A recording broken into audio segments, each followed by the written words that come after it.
Hello everyone, I am Ansh. As you all know, I am also known as the Desi founder.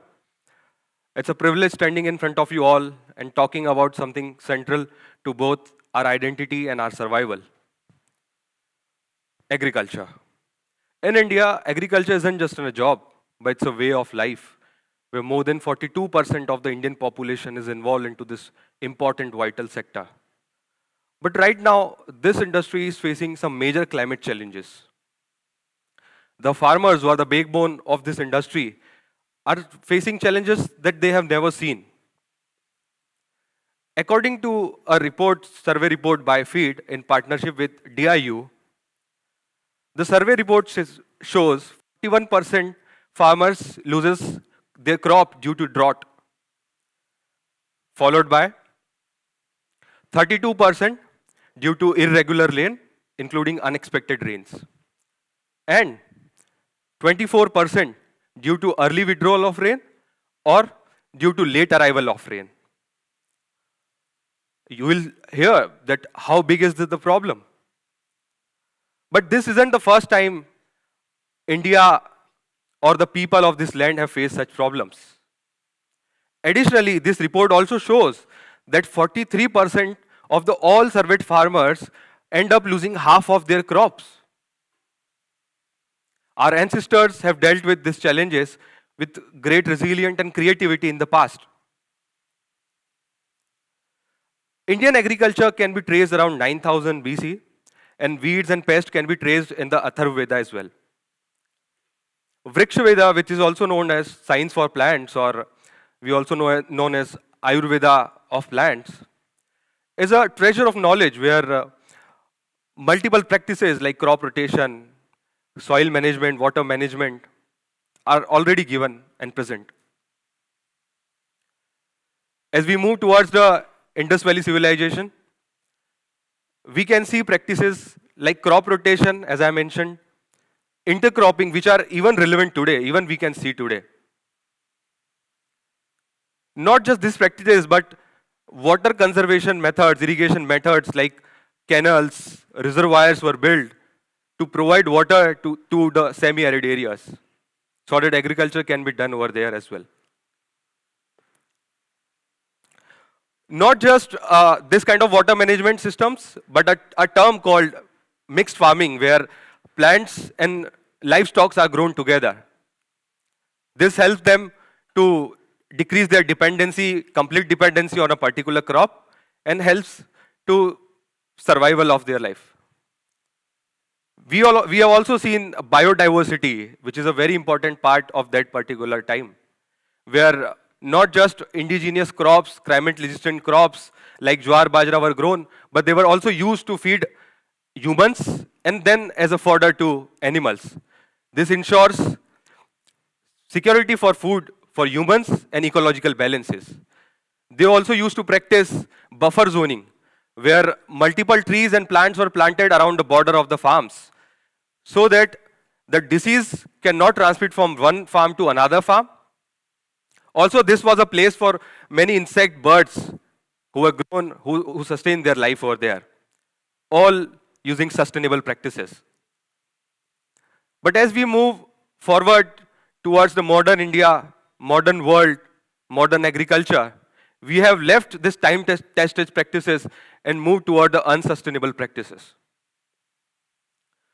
So the rising temperature, irregular rainfall, and the unexpected weather conditions now leads to challenges that we have never seen.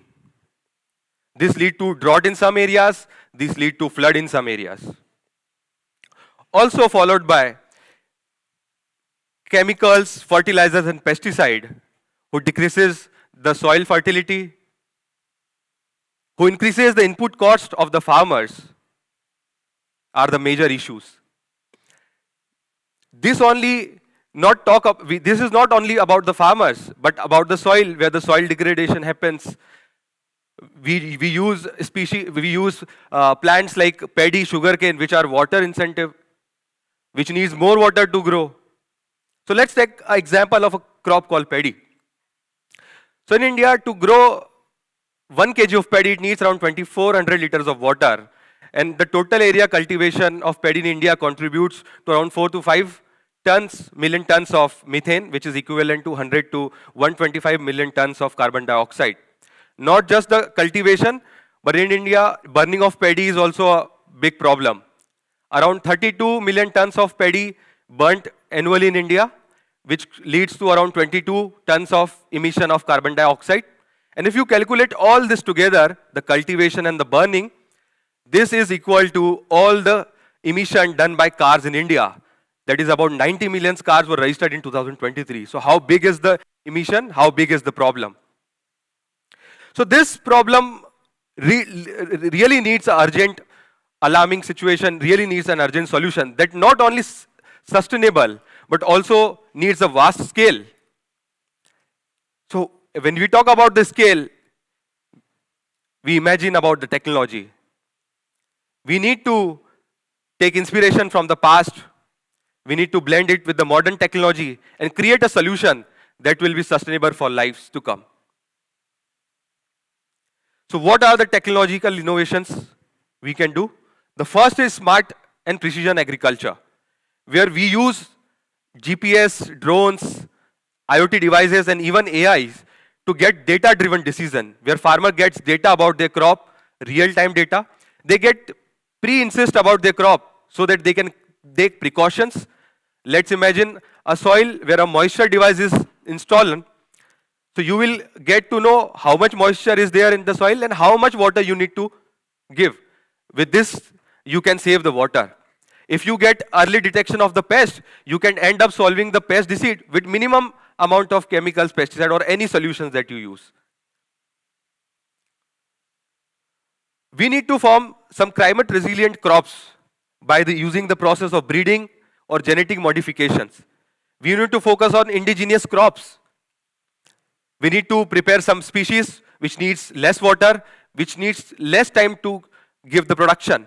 These kind of practices are very important to increase the productivity, to feed the growing population of India and the world. Agroforestry, where not just the feeding plants, but the agro, which is the forestry plants, are also planted in the farmlands, whether it's on the border side or if farmer have a 5 acres of land, 1 acre he can do agroforestry like bamboos, which have multiple uses, and rest of the 4 acres as his traditional practices. These practices can sequester up to 5 to 50 tons of carbon dioxide. Regenerative and conservation agriculture or farming. This focuses majorly on increasing the strength of carbon into the soil, where we use no tilting process, where we promote the microorganism should be grown more into the soils, and we promote the covering of the crop through the plants which we cut, like the weeds. We can sheet out the crops on the land of the farm. Another solution is the vertical farming, which we all know it's a modern technology of hydroponics and vertical farming, where less land is required and we can place more amount of racks where more plants can be grown with less soil and 95% less water. This is an urban kind of agriculture we can practice. This also saves the transportation emission, hence leading to a 95% less water as well, less soil as well, and sequester more carbon.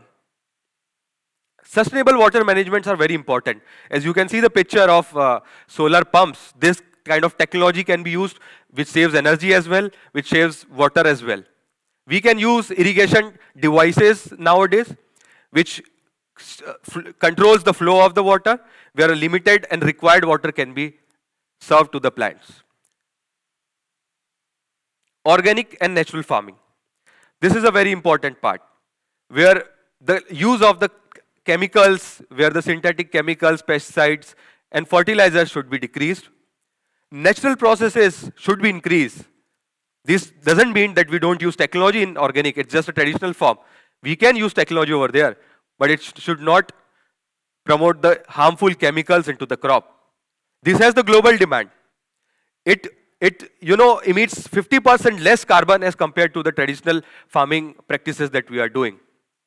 As an entrepreneur, I have worked with more than 5,000 of farmers and helped them to provide free drone spray services to more than 10,000 of acres. This helped them to save their 90% time, 90% water.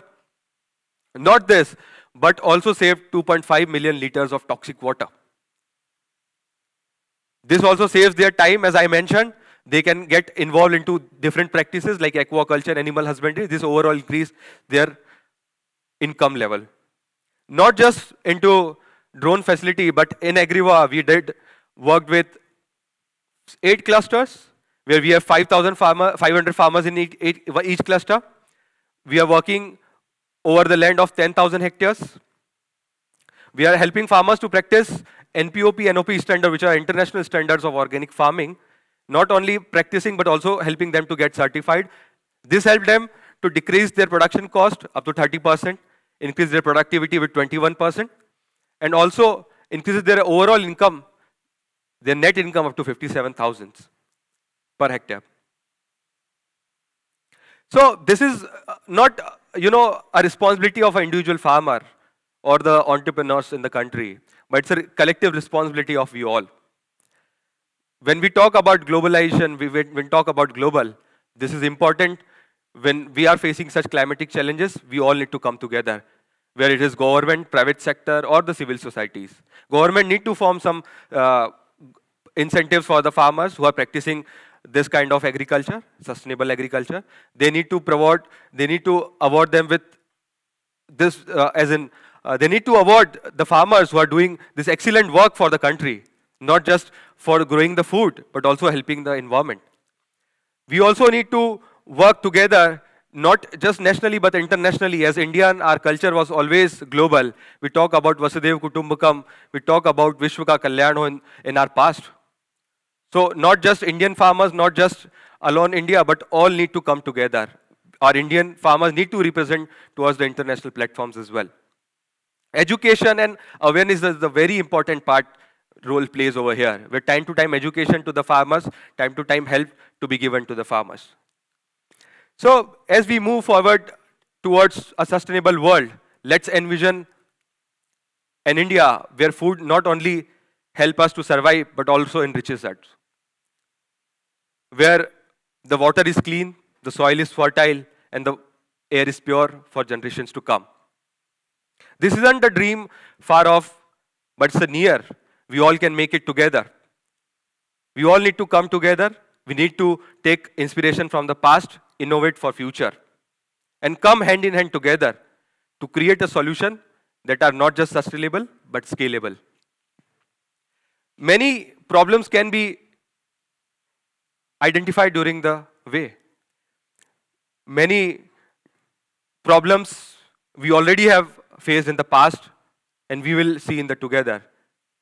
But all this we can fight is with the global cooperation, determination, and the creativity. We all need to come together for the Indian farmers, because it's not about our identity, it's about our survival as well. Thank you so much. Jai Jawan, Jai Kisan.